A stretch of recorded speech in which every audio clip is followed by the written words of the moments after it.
Jesus said, "Man cannot live on bread alone, but from every word that proceeds from the mouth of God." You're listening to Daily Truth.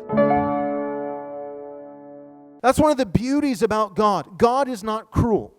The same things that God has determined bring him glory are the very same things that do good to people.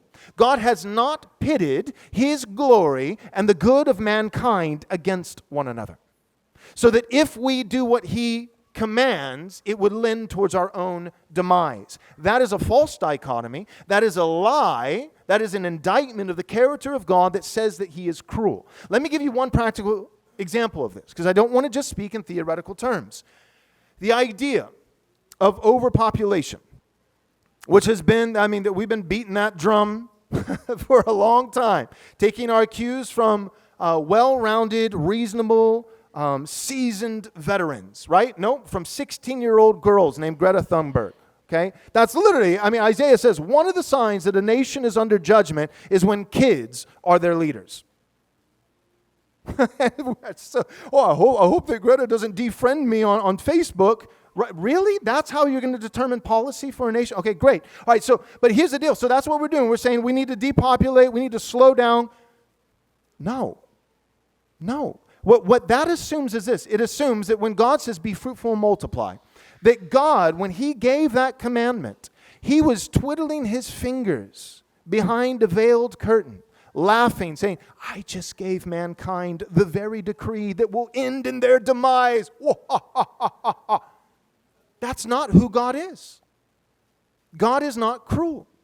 And there is massive, very, I think, credible data to show that if anything, we're in danger of depopulation and actually not having enough people to sustain our economies. China is in trouble.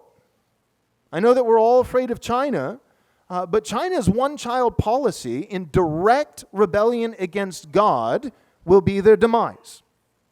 You don't get to rebel against God and not have consequences. And not just in the life to come, but in this life here and now. What God commands and says is good is actually good. What I'm trying to say in brief is this.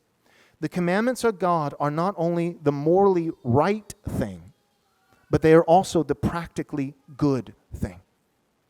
That's why David doesn't just begrudgingly submit to the law, but he says, I delight in the law of God. Big news, really big news. Our next Right Response Conference is in the works. We've got a number of things already lined up and organized. This is what we got so far. The whole conference, 3 days long, on Postmillennialism and Theonomy. And the speakers, Dr. James White, Dr. Joseph Boot, Gary DeMar, and of course yours truly, Pastor Joel Webbon. We've got a great lineup. We've got great topics. If you want to find out dates and location and registration and anything else, go and visit our website, rightresponseconference.com. rightresponseconference.com.